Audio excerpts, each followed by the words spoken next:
안녕하십니까. 4hours입니다. 오늘 하루 성공 투자하셨습니까? 오늘 비가 굉장히 많이 왔는데요. 출근하면서 완전히 다 젖었습니다.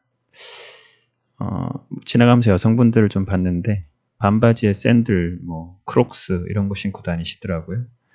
저는 무식하게 구두에 긴 바지에 신고 가다가 완전히 망해버렸습니다. 그런데 요새 주식시장도 썩 좋진 않네요. 오늘 현재 시간은 7월 26일 금요일 저녁 9시 44분입니다. 회사를 다니다 보니까 한번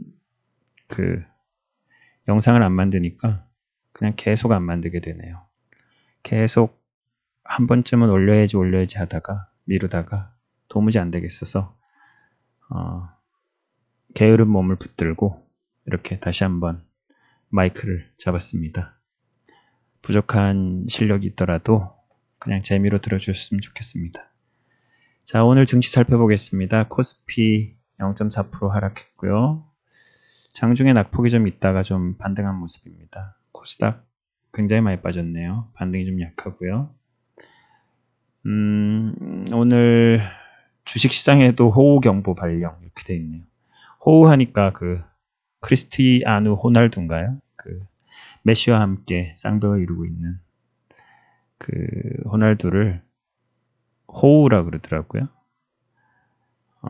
사람들이 참 갖다 맞추길 잘하는 것 같아요.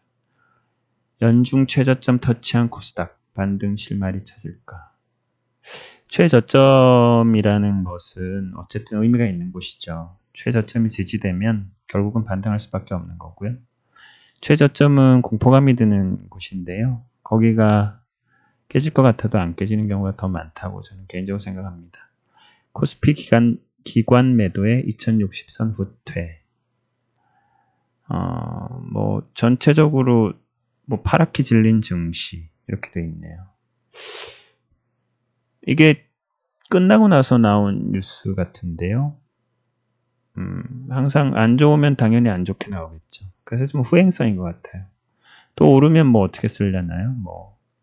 저점 인식한 바닥 매수세로 인한 급반등 이렇게 나올려나요? 하여튼 저는 뉴스를 그렇게 썩 신봉하는 스타일은 아니고요. 다우지수도 전일 128부 내렸는데 전체적으로 팔았습니다. 상해는 좀 올랐네요. 오늘 인기 종목도 몇 개 좀 알아보도록 할게요. 삼성전자는 당연히 볼 거고요. 자, 이제 차트를 보고 말씀드리겠습니다. 먼저 우리가 제일 먼저 하던 투자자별 매매 종합 수급이죠. 흔히 말하면 수급이라고 하는데요. 오늘 외국인 샀네요. 선물은 소폭 팔았고 옵션은 개인은 이상하게 내리면 계속 콜을 매수하더라고요.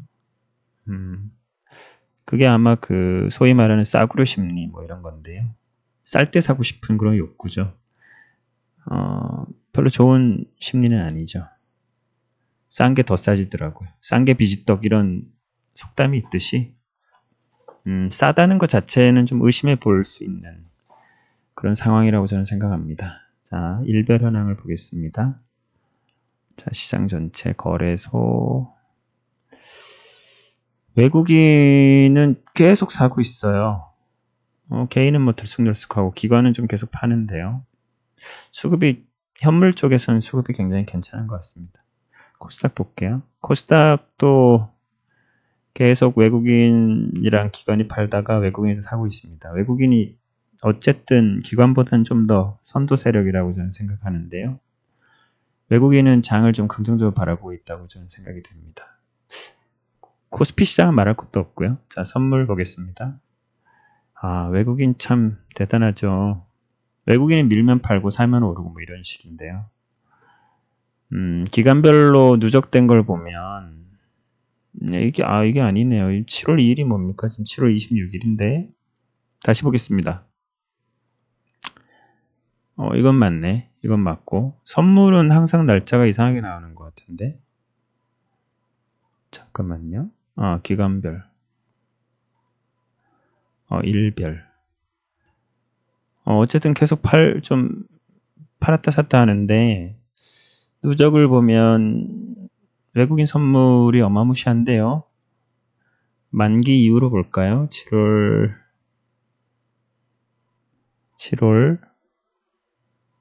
12일부터가 되니까 조회. 일별로 보면 3일 연속 팔긴 했는데 기간별로 보면 그냥 플랫한 상태예요. 외국인이 선물로 뭐 내려야겠다 이렇게 누적시킨 것도 아니고요. 올려야겠다 하고 확 올린 것도 아니고, 어쨌든 한국 시장을 들었다 놨다 하는 것 같습니다. 자, 수급은 이렇게 봤고요. 자, 코스피 시장 보겠습니다. 종합주가지수 차트인데요. 제일 제가 중시 여기는 건 200일선입니다. 200일선이 여전히 계속 우하향 중이고요. 200일선을 잠시 돌파하려다가 실패하고, 돌파했지만 실패하고, 또 돌파를 실패하고. 근데 이런 모습을 주의 깊게 살펴보면 어쨌든 이렇게 삼각형 형태가 생기고 있습니다. 이 얘기는 뭘 의미하나요? 결국은 방향성을 크게 한번 보여주겠다는 얘기죠. 내리면 암울한데요. 전반적으로 저점이 계속 이렇게 높아지고 있는 상황이거든요. 그래서 아직은 상승 쪽에 희망이 좀 있다 이런 생각이 들고요. 200일선을 돌파하고 이 수렴도 돌파하게 되면 어쨌든 저는 굉장히 좋게 보고 있어요. 돌파한다면 말이죠. 대세 상승장, 말이 입술이 아니라 말이 꼬이네요. 오랜만에 했더니. 대세 상승장도 오지 않을까 이런 생각을 합니다. 주봉도 마찬가지로, 이 라인들이 굉장히 누적된 매물들이 많기 때문에 뚫기는 어려울 거라 보고요. 하방 경직성들이 계속 있고, 위로 턴하면 대세 상승장이 올 것 같은 예감이 저는 들어요. 저는 낙관론자라서 그럴 수도 있는데 기술적으로도 저는 좋게 생각하고 있어요. 그 이후에 결정적인 이유는 사실은 삼성전자에 있죠. 제가 삼성전자 이렇게 박스가 여러 개 그려져 있는데요. 삼성전자는 우리나라를 대표하는 종목이고 영향력이 굉장히 큽니다. 삼성전자는 어떤가요? 코스피 종합주가랑 전혀 다른 모습이죠. 200일선 아래에 있던 시세가 위로 올라오기 시작하면서 완전히 위로 가버렸습니다. 삼성전자는 종합주가를 앞서서 오르고 있어요. 그리고 외국인도 현물을 계속 사고 있고요. 대세 상승장의 가능성이 저는 계속 있다고 생각이 됩니다. 삼성전자 너무 좋고요.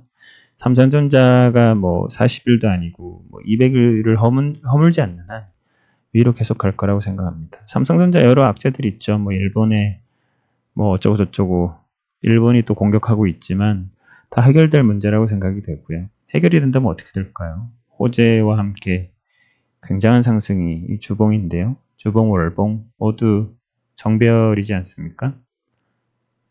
어쨌든 아직도 하락의 모습이 없어요. 굉장히 좋게 보고 있고요. 삼성이 이렇게 좋은 한 종합주가도 결국은 따라서 올라가지 않을까 저는 개인적으로 그렇게 생각합니다. 자, 선물을 보겠습니다. 선물 일봉인데요. 저는 이 40일을 굉장히 중시 여기는데요. 40일을 한번 돌파한 이후에 다시 하향 돌파한 이후에 다시 올랐다가 여기서 멈추고 있습니다. 그래서 좀 살펴봐야 될 게 볼린저 밴드를 보시는 분들은 아시겠지만 이 아래쪽 변동성이 올라오고 있어요. 변동성 위에는 다시 옆으로 누웠고 내려오고 있는데요. 결국은 좁아질 것 같은데 중심이평은 드디어 이렇게 우상향으로 전환이 됐습니다. 저는 시장에 대한 믿음이 있어요. 삼성전자뿐만 아니라 경우에 따라서는 큰 상승이 가능하지 않을까라는 생각이 드는데 너무 믿으시면 안 돼요. 그냥 제 생각이라는 거죠. 당연히 틀릴 수도 있습니다. 자, 분차트를 보겠습니다. 오랜만에 방송을 했더니 뭐 막 꼬이고 장난이 아니네요. 아이고, 잘못 누르고. 분 차트를 봤을 때 좀 쓸데없는 걸 지우고 생각해 볼까요? 볼린저 밴드도 지워버리고 해보겠습니다. 없애고, 그냥 이렇게 하방을 연결해 볼까요? 어떻습니까? 이 하방을 완전히 깨서 어느 정도 아래로 가지 않는 한, 다시 이 트렌드를 위로 올랐으면 이건 추세가 이어져 가겠죠. 이렇게 보는 방식도 있겠고요. 저점이 한번 나왔습니다. 또 저점이 나왔습니다. 여기 어떤가요? 저점이 이쪽 저점을 깨지 못하고 저점이 높아졌습니다. 결국은 추세라는 게 뭘까요? 저점이 높아지고 고점이 저점, 고점, 저점, 고점, 저점, 고점 높아지면 추세인 거죠. 그래서 이게 저점이 높아지면 일단 하나의 그 이론은 조건은 형성이 됐다고 보면 되죠. 저점은 높아졌다. 고점은 역시 높아졌다. 이제 고점만 높아지면 됩니다. 고점이 높아지면 일봉을 봤을 때 어떻게 될까요? 전 고점을 향해서 달려가겠죠. 전 고점을 돌파하면 어떻게 됩니까? 새로운 가격이 형성됩니다. 이 전고점을 이렇게 돌파해버리면 여기는 신가죠. 새로운 가격. 새로운 가격은 굉장히 중요한데요.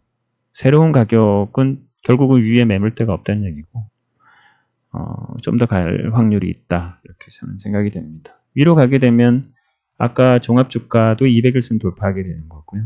200일을 그렇게 넘지 못하다 결국 돌파하게 되면 간단하죠. 길게 오래 가겠다는 뜻이죠.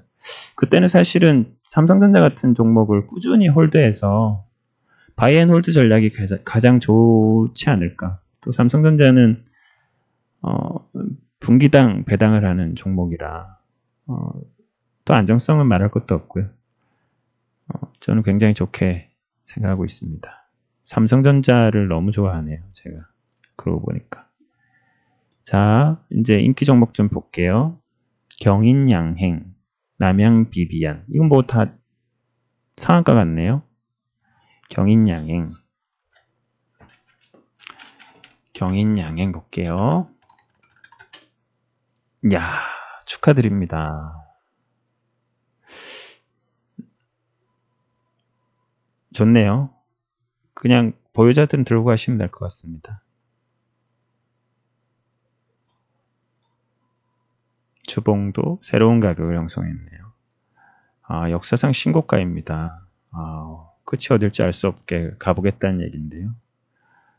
뭐 이렇게 상승을 하더라도 크게 눌렸다 가기도 하잖아요. 그래서 매수를 생각하시는 분들은 어쨌든 조정시 매수 전략이 돼야겠죠. 이게 바로 따라 붙으면 조정이라도 좀 나오면 심적으로 부담이 되니까요. 이럴 때는 이제 분 차트를 드디어 이용해 보는 거죠. 30분을 보든 뭐 60분을 보든 본인이 선호하시는 타임 프레임 안에서 보시면 될 것 같습니다.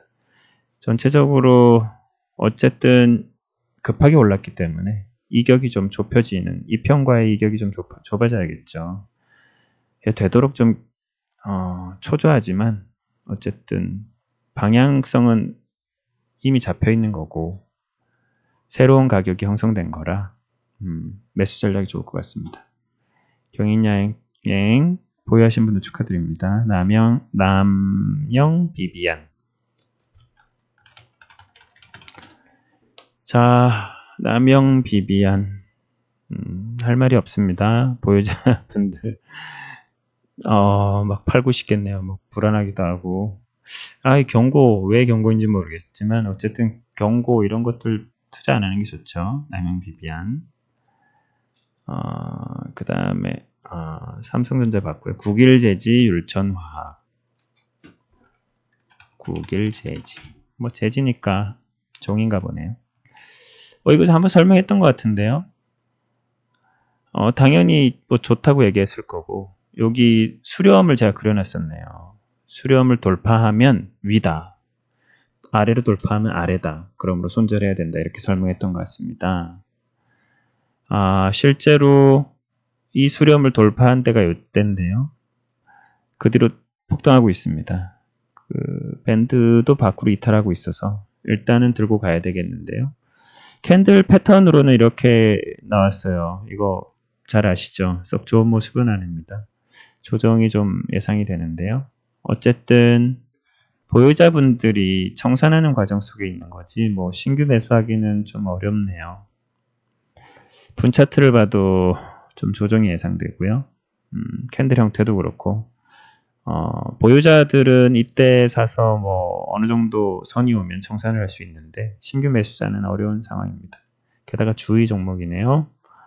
자, 다음은 율촌화학.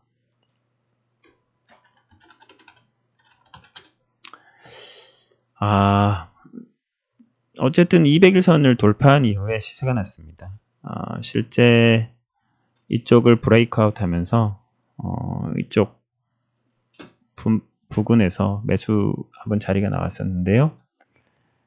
보유자들은 계속 보유해야겠죠. 이게 뭐 고점이 어딘지 정확히 알 수 있나요? 의미 있는 고점이라면 이쪽이 되겠죠. 어쨌든 여기서 맞고 굉장히 많이 내렸습니다. 그럼 목표로 삼을 때 이쪽 라인이 좋겠죠. 더 가져가실 분은 뭐 돌파하기도 합니다. 일단 어떻게 할 것인가는 되게 미리 시나리오를 짜둬야 되는 게 그래야 욕심을 좀 줄일 수 있어요. 어쨌든 목표로는 여기가 좋지 않을까라는 생각이 들고요. 매수를 하실 분들은 조정시 매수죠. 어쨌든 뭐 이게 트렌드를 거서 여기서 매수하든 아니면 뭐 내리다가 다시 올라가는 모습에 사든 바로 따라 붙기에는 어렵습니다. 확실히. 네, 율천화학 축하드리고요. 우리 구독자분께서 동원 FNB 계속 보유하고 계신지 모르겠네요. 저는 그때 종목이 좋다고 분명히 말씀드렸고요. 저 같은 경우에는 어쨌든 이 고점을 넘을 때 여기 박스가 그려져 있는데요. 넘을 때 사겠다 이렇게 했는데 현재는 밴드 내에서 머물면서 밴드 안에서 약간 쌍봉 형태를 나타냈습니다. 근데 어쨌든 여전히 200일선 위에 있고 골든 크로스가 난 이유라 긍정적으로 좀 보이고요. 신규 매수를 원하시는 분은 다시 상승해서 40일선을 돌파했을 때 사면 좋을 것 같습니다. 이 정도가 되겠죠. 분차트를 봐도 이쪽을 트랩을 만들면서 올라올 텐데 이쪽도 분차트도 역시 돌파해야 사는 거죠. 전체적으로 주봉을 봐도 그렇고 월봉을 봐도 그렇고 여전히 좋아 보이는 모습인데요. 단기적으로는 약간 조정이 있을 수도 있겠습니다. 어쨌든 200일선 위에서 적극 매수해야 된다고 저는 생각이 됩니다. 그 다음 뭐였나요? 뭐 그 신라젠 이런 거 봐드렸었는데요. 안 좋게 말씀드린 이유로 계속 안 좋네요. 이거는 어떻습니까? 40일선도 돌파 못했잖아요. 그냥 지 혼자 놀게 냅두는 겁니다. 더 빠져라 하고. 싸다고 사는 거 아니죠. 그리고 지네어도 안 좋게 말씀드렸었는데요. 안 좋네요. 이제 200일을 기준으로 변동성이 좁아진 상태인데요. 거기 하단 부분에 있습니다. 잠깐 반등도 가능한 위치가 아닐까 이런 생각이 드는데 저는 사지 않는 종목입니다. 그리고 HLB 여전히 매수 금지라고 말씀을 계속 드렸었는데요. 어쨌든 여기가 대량 거래가 있었습니다. 거기에 어쨌든 거래가 많이 터졌다는 것 자체가 어쨌든 의미 있는 가격대인데요. 그걸 기준으로 돌파할 때 사도 된다고 생각은 해요. 제가 하는 매매는 아닌데요. 나름 의미가 있다고 생각합니다. 뭐 예전에 유명하셨던 지금도 유명하실래나 뭐 파워 분석법 뭐 이런 그런 분이 있었어요. 그런 분이 뭐 큰 손 어쩌고 저쩌고 이렇게 말씀하셨었는데요. 어느 정도 의미가 있는 얘기라고 생각은 해요. 뭐 적용이 쉽진 않습니다. 어쨌든 대량 거래가 일어났던 것 자체가 뭐 개인이 샀든 누가 샀든 많이 누군가가 샀다는 얘기잖아요. 사거나 팔았거나 이랬다는 얘기인데 거기가 의미 있는 가격의 포인트는 맞죠. 우리가 뭐 주식이나 뭐 선물 옵션 할 때 제일 중요한 거는 지지와 저항, 그리고 추세, 그리고 새로운 가격인데요.